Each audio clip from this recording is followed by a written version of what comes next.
de glucólisis, comentaré acerca de las reacciones químicas que conforman esta fundamental ruta metabólica en las células de nuestro organismo. ¿Por qué la glucosa es tan importante para nuestras células? Nuestras células requieren en condiciones normales un suministro continuo, permanente, de entre 70 y 110 miligramos por decilitro de glucosa para que ésta cumpla con importantes funciones vitales, entre las que destacan: como nutriente, es degradada parcial o completamente en función del aporte de oxígeno para producir energía. Puede ser almacenada para su uso posterior en forma de glucógeno y en condiciones normales y algunas patológicas puede ser convertida en ácidos grasos y triglicéridos, sobre todo en adipocitos. Puede participar en rutas alternativas para producir importantes intermediarios como la ribosa, pentosa indispensable para la síntesis de nucleótidos y ácidos nucleicos, así como energía para eventos antioxidantes o para ensamblar lípidos.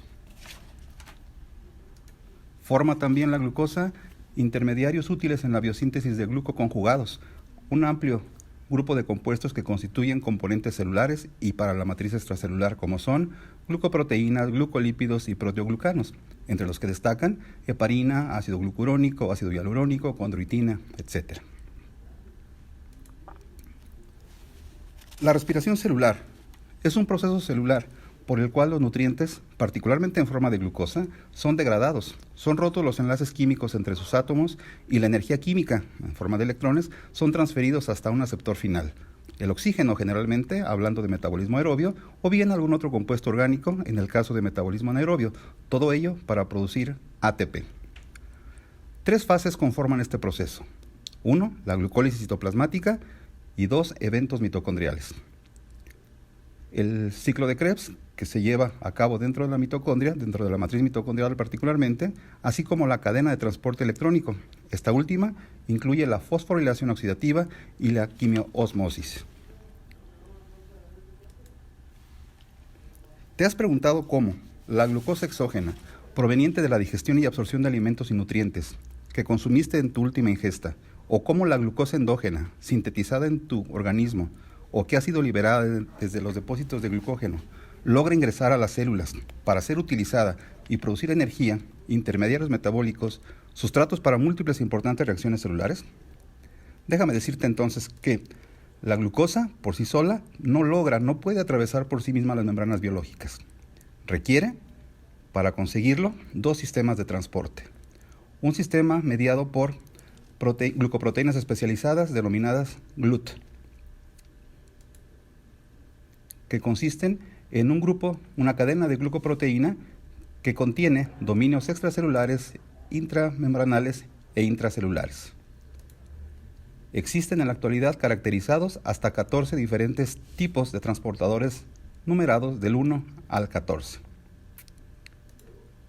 Existe otro tipo de transporte, en relación con transporte activo, que requiere energía y son sodio dependientes, razón por la cual se denominan SGLT. De estos, encontramos que la estructura es similar a los anteriores, solamente que ahora contiene 14 inserciones dentro de la membrana. De los sistemas SGLT, encontramos en la actualidad 3 perfectamente caracterizados. Es importante recalcar que una vez que la glucosa ha logrado ingresar a la célula, ésta debe sufrir una modificación estructural para poder permanecer y modificar su permeabilidad y de esta manera evite la salida nuevamente al espacio extracelular. Esto se consigue mediante la fosforilación, lo cual se consigue con un grupo de enzimas denominadas exoquinasas. Una vez que la molécula de glucosa ha logrado ser fosforilada, ya no puede salir al espacio extracelular. La única manera de hacerlo es mediante la activación de la glucosa 6-fosfatasa hepática y renal, la cual permite la remoción del fosfato que fue agregado a la molécula de glucosa y ésta recobra la permeabilidad para poder atravesar la membrana y salir al espacio extracelular y de esta manera estar disponible para todo el organismo. Entonces, 2 sistemas son importantes para el ingreso de glucosa a las células: transporte activo mediado por SGLT y difusión facilitada por los transportadores GLUT. Muchas moléculas requieren activarse para poderse incorporar a las reacciones celulares. Es el caso de la glucosa, lo cual se logra mediante la fosforilación, es decir, la adición de un fosfato desde la molécula de ATP sobre el carbono 6.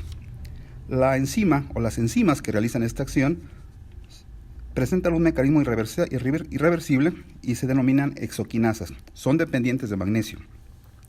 Existen en nuestro organismo 4 variantes moleculares, denominadas isoformas 1, 2, 3 y 4.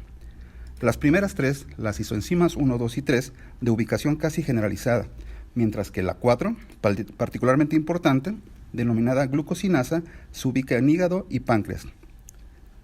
Se diferencian los distintos tipos de isoenzimas en cuanto a su afinidad por la glucosa, es decir, realizan su actividad de manera proporcional a la cantidad de glucosa presente en su entorno, siendo la glucoquinasa la que requiere mayores concentraciones de glucosa para poderse activar.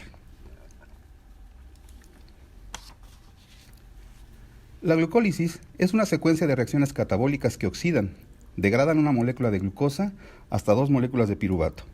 Las 10 reacciones que la constituyen son citoplasmáticas y no requieren oxígeno. Todas las células humanas cuentan con la capacidad de realizarla. La glucólisis se efectúa en todas las células de nuestro cuerpo y se considera la vía metabólica más longeva de los seres vivos. Aporta poca energía, aunque de manera muy rápida, además de proporcionar y permitir la incorporación de intermediarios energéticos y estructurales para y desde otras rutas metabólicas.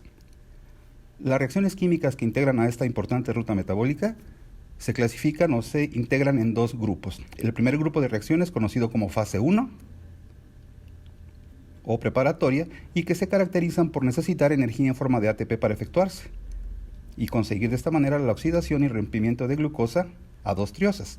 El segundo grupo de reacciones, referido como fase 2 o de recuperación energética, y que ocurre por duplicado, genera 4 moléculas de ATP, 2 equivalentes reductores de NADH reducidos y 2 moléculas de piruvato.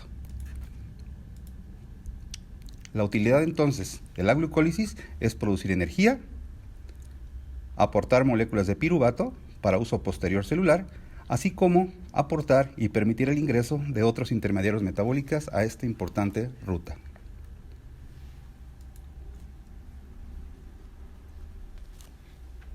En la fase 1 de la glucólisis podemos observar que la glucosa sufre una reacción de fosforilación gracias a las enzimas exoquinasas y en particular la glucoquinasa en el caso de hígado y páncreas.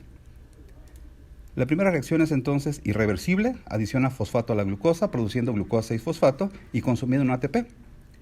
La segunda reacción reversible es la reorganización molecular, la isomerización de la glucosa 6-fosfato en fructosa 6-fosfato mediante la acción de la enzima fosfoglucosa isomerasa. La tercera reacción, irreversible, es una nueva fosforilación para producir fructosa 1,6-bifosfato mediante la enzima fructoquinasa 1 que consume un ATP. La cuarta reacción, reversible, lleva al rompimiento de la hexosa doblemente fosforilada en 2 triosas, cada una con un fosfato. Estas son la dihidroxiacetona fosfato y el gliceraldehído 3-fosfato. La enzima implicada es la aldolasa. En esta última reacción de la primera fase de la glucólisis, podemos apreciar que de manera simultánea ocurre una isomerización entre las 2 triosas resultantes, favoreciendo el equilibrio químico, la formación de 2 moléculas de gliceraldehído. Esto se consigue mediante la acción de la enzima triosa fosfoisomerasa. En la segunda fase de la glucólisis, la cual debo decirte que ocurre por duplicado, ya que son 2 moléculas de gliceraldehído 3-fosfato los que se integran, el gliceraldehído 3-fosfato se fosforila a nivel de sustrato utilizando NADH y NAD oxidado y fosfato inorgánico para formar gliceraldehído 1,3-bifosfato. La enzima es la gliceraldehído 3-fosfato deshidrogenasa y que genera un equivalente de NAD, 2 en total. La siguiente reacción reversible, la enzima fosfogliceratosinasa sustrae un fosfato en forma de ATP, 2 en total, y produce 3-fosfoglicerato, llamado también glicerato 3-fosfato. La siguiente reacción irreversible, la enzima fosfoglicerato mutasa reorganiza la molécula anterior en 2-fosfoglicerato. La siguiente reacción Reversible, la enzima enolasa, mediante deshidratación de la molécula anterior, genera fosfoenolpiruvato, molécula altamente reactiva. La última reacción, irreversible, recupera el fosfato de la molécula en forma de ATP, 2 en total, mediante la acción de la enzima piruvato-sinasa y produce piruvato.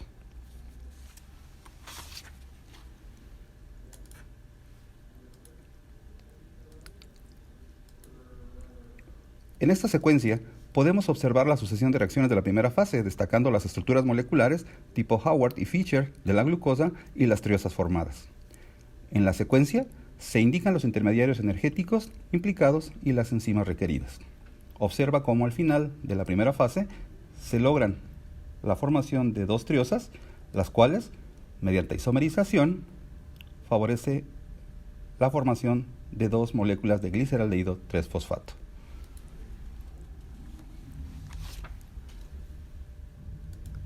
La fase 2, como se muestra en esta secuencia, no incluye formas cicladas, solamente triosas, que mediante reacomodos atómicos en sus estructuras generan al importante intermediario metabólico y producto final de la glucólisis, el piruvato. En la secuencia se indican y señalan los intermediarios energéticos involucrados y generados.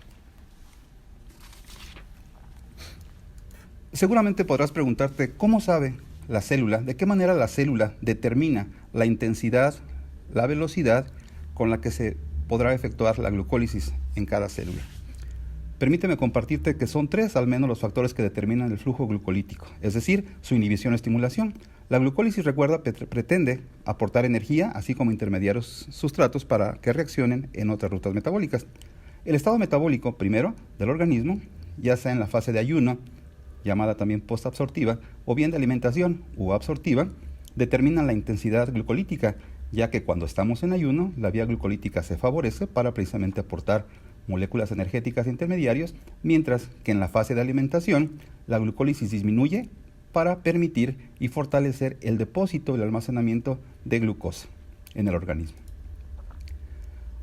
Otro aspecto que de manera importante regula el flujo de la glucólisis celular es mediante las hormonas importantes insulina y glucagón. Es bien sabido que la insulina estimula, por un lado, el ingreso a la célula de glucosa para una parcial glucólisis, así como el glucagón para inhibirla. Otro punto de regulación importante en la glucólisis es mediante la acción enzimática. Si tú observas, en este esquema se muestra cómo la reacción primera, conversión de glucosa en glucosa 6-fosfato, es una reacción irreversible. Esto representa un bloqueo potencial para que la célula pueda determinar, en función de los requerimientos energéticos y aporte de ATP, la fosforilación requerida. La tercera reacción, la acción de la fosfofructoquinasa, al igual que requiere también una fosforilación, dependerá también en función de la cantidad de ATP disponible. La tercera reacción que de alguna manera regula la glucólisis es la conversión de fosfoenolpiruvato en piruvato por acción de la piruvato-sinasa, reacción que también libera fosfato.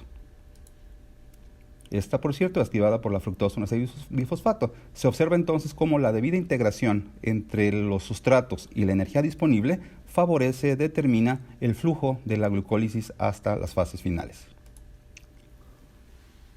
Hemos comentado que la glucólisis es la degradación de una molécula de glucosa, en 2 triosas, 2 moléculas de ácido pirúvico. ¿Cuál es la finalidad posterior de esta molécula? El ácido pirúvico representa una de las moléculas más interesantes del metabolismo, ya que a partir de ella, nuestra célula, en función de los requerimientos energéticos o el momento en el que se encuentre el organismo, podemos determinar el flujo, es decir, hacia dónde podrá ser dirigido el aspecto metabólico de este producto.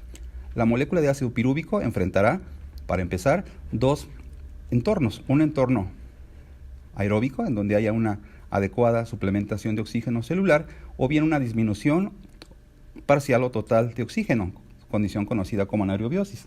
En tales casos podemos tener que mediante una carboxilación podemos formar ácido málico, una descarboxilación oxidativa para formar acetilcoenzima A y producir grandes cantidades de energía, una carboxilación para formar oxaloacetato y a partir de aquí una vía como la gluconeogénesis, importantes reacciones de transaminación para producir alanina, la cual será un precursor de glucosa en gluconeogénesis también, o bien una reducción al disminuir el oxígeno en ácido láctico. Y la última reacción que ejemplificamos, que es la conversión de piruvato en etanol, la cual por supuesto no ocurre en nuestro organismo. Seguramente podrás preguntarte hasta aquí, bueno, la glucosa entonces es la única molécula, el único monosacárido que puede incorporarse a esta importante ruta metabólica. Pues la respuesta es no. La glucosa, es cierto, es el punto de inicio de esta importante ruta metabólica que culmina con la formación de 2 moléculas de piruvato. Sin embargo, la galactosa, la manosa y la fructosa son isómeros con la glucosa, razón por la cual, desde el punto de vista estequiométrico, están constituidas por la misma cantidad de carbonos, la misma cantidad de oxígenos e hidrógenos. Potencialmente entonces podrían incorporarse a la glucólisis. En este esquema observamos cómo la molécula de glucosa, reactivo inicial de la glucólisis, sobre todo en la primera fase, se muestra en esta imagen, permite la incorporación de fructosa, permite la incorporación de galactosa, mediante la intermediación de especies en ciclo de Laloir, y de la manosa. Entonces es importante señalar que la glucólisis no es el único reactivo, no es el único monosacárido que puede participar en la glucólisis. Otras glucosas, hexosas, pueden ser incorporadas. Finalmente, permíteme compartirte que la glucosa, a través de la glucólisis, representa solamente uno de los pasos fundamentales metabólicos para la gran cantidad de reacciones metabólicas en las cuales participa este importante nutriente. Al paso de otros videos revisaremos con detalle importantes rutas metabólicas relacionadas con la glucogenólisis, glucogénesis, galactólisis o ruta de Laloir, fructólisis, la gluconeogénesis, ciclo de Krebs, fermentación homoláctica, fosforilación oxidativa, entre otros. Gracias por tu atención. Doctoras, doctores, vamos a continuar con nuestra revisión del tema de glucólisis, indicando que esta ruta metabólica tiene por finalidad llevar a cabo la ruptura, la degradación de moléculas de glucosa en contenido, si hablamos de manera estricta, iniciando con glucosa y culminando con la formación de 2 moléculas de ácido pirúvico. Es una ruta metabólica citoplasmática, ya que las enzimas que llevan a cabo este proceso, así como los sustratos que participan, todos se localizan y fluyen dentro del citoplasma. Veremos entonces de manera detallada, con una animación, cómo esto ocurre para que quede claro y podamos entender la importancia de esta ruta metabólica. Bien, hablaremos entonces de la glucólisis.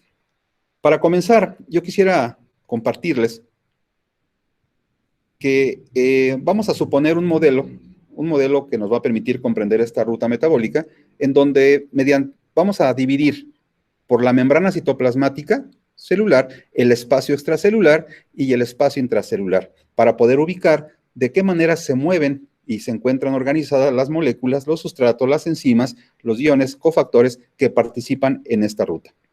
Bien, comenzaré diciendo entonces, doctores, que los nutrientes, una vez que han sido circulados a través del torrente sanguíneo y que han sido entregados al espacio extracelular para que de esta manera, a través de la nutrición celular, estos nutrientes ingresen a la célula, pues estos quedan muy cerca, se aproximan a la membrana citoplasmática, en donde, en razón de las características físico-químicas de los nutrientes, la carga eléctrica también incluida, y las condiciones de la membrana, se podrán abrir poros, se podrán abrir transportadores o podrán llevarse a cabo movimientos, flujos entre moléculas del exterior al interior, aunque también las hay, por supuesto, del interior al exterior. Eso se conoce entonces como mecanismos de transporte celular.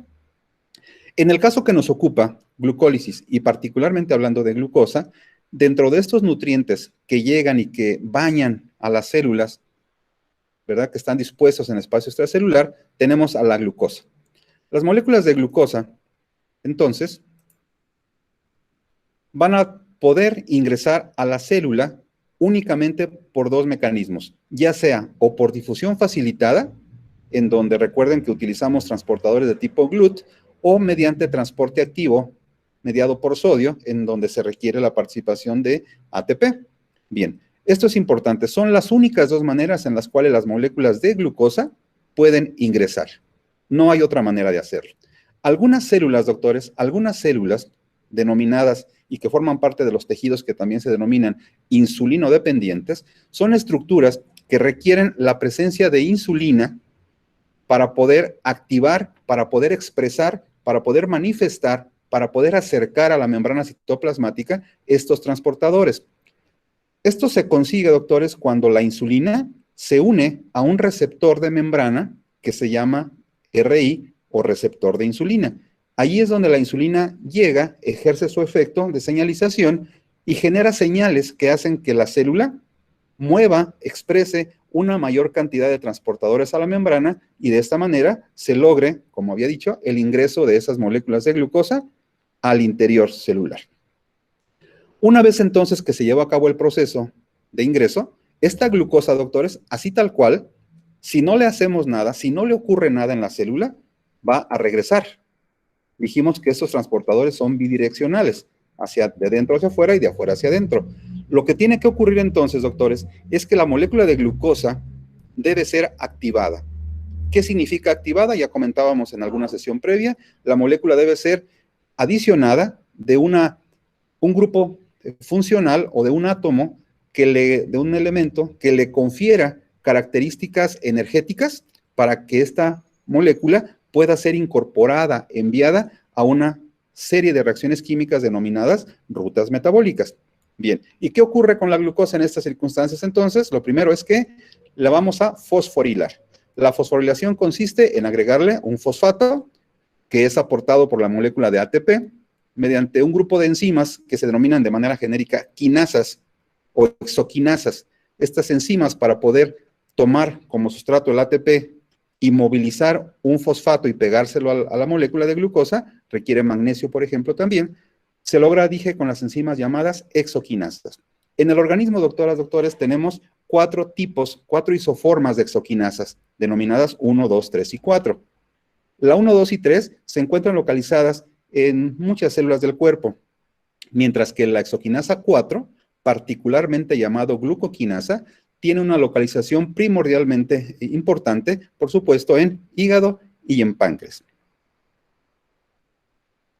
Este, doctores, es el paso regulatorio 1, es decir, es la fase que regula, es la secuencia de reacción que regula de manera importante a la glucólisis.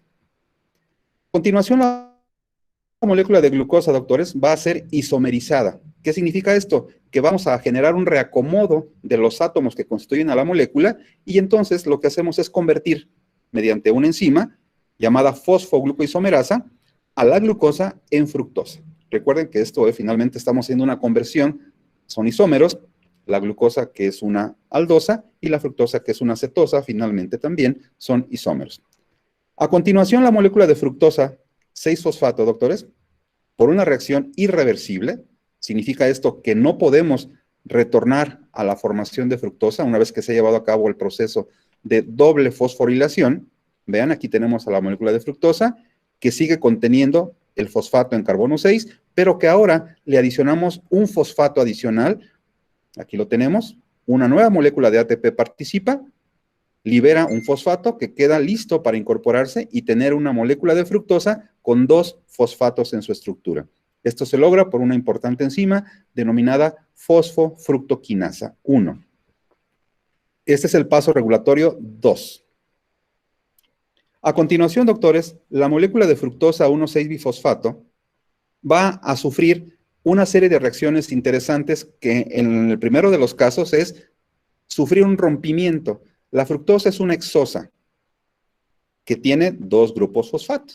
Lo que ocurre entonces, doctores, es que esta molécula se va a liberar, se va a romper en 2, cada una con 3 átomos de carbono y a cada una le vamos a dejar un fosfato. La primera variante se llama gliceraldido 3-fosfato y la segunda se llama dihidroxiacetona fosfato. Estas 2 triosas, doctores, que se han formado son isómeros entre sí. La enzima que se encarga de romper a la fructosa en estas 2 triosas se llama aldolasa.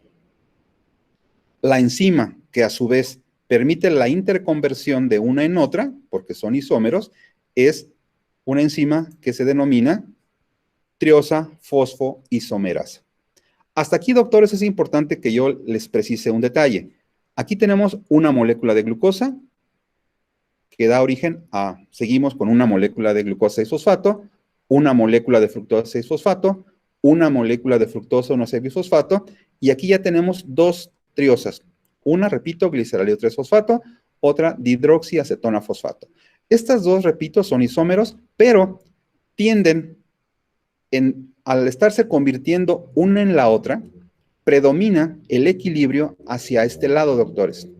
Es decir, cuando se rompen las moléculas y se forman estas dos triosas, a esta molécula, a la dihidroxiacetona fosfato, le gusta más permanecer en este estado. Por tal razón, por cada molécula de glucosa que va participando aquí y que sufre esas conversiones, aquí tendríamos dos triosas. Sin embargo, esta se va a convertir más en esta. Entonces, aquí vamos a tener de aquí en adelante dos gliceraldehídos. Esta primera fase, doctores, este primer conjunto de reacciones se denomina fase preparatoria o fase de inversión energética de la glucólisis. ¿Por qué? Porque como ustedes se dieron cuenta, aquí tuvimos que agregar, la célula tuvo que invertir dos moléculas de ATP. En esta fase se consume una molécula de glucosa, se consumen dos moléculas de ATP y quedamos listos para pasar a la siguiente secuencia o el siguiente grupo de reacciones. En estas condiciones, doctores, en la segunda fase de la glucólisis tenemos dos moléculas de gliceraldehído por la razón que expliqué en este equilibrio. Esta molécula de gliceraldehído 3-fosfato sigue ocurriendo la reacción en citoplasma, va a generar de manera reversible la formación del producto denominado 1,3-bifosfoglicerato. ¿Qué diferencia tiene? Bueno, pues que aquí tenemos un fosfato, aquí tenemos dos. Entonces, la molécula sufre la adición de otro fosfato.